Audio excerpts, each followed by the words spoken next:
With a developing story in Pasco County. What we've now learned, a deputy was among 4 people shot in Newport Richey this afternoon. Deputies say it all started when the suspect shot 2 innocent people across the street from his home.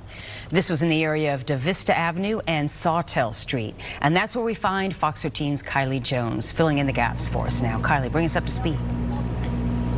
Well, Linda, you can see behind me, we still got the scene here. Now, this is down DeVista Avenue, so that actual scene where all of this unfolded is behind that command vehicle down DeVista Avenue, again, on one of the nearby intersections. But we do know that 3 people were shot. A man and a woman who were supposedly doing some work outside their home were bombarded by a man who lived in the neighborhood. And then that suspect shot at a canine handler who responded to this chaotic scene.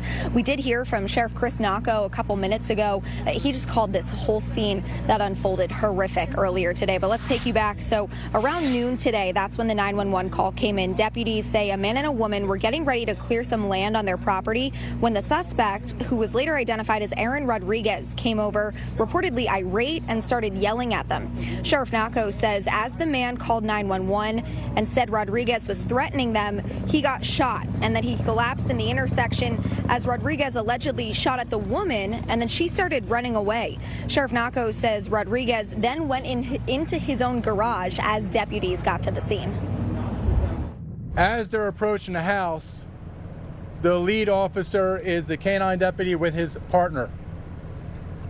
They see a gun. The other 2 deputies are to his right. One's carrying the shield with a gun, the other one has a long gun. The suspect has a gun. They start ordering the suspect to drop the gun. He does not drop the gun. Shots start being fired.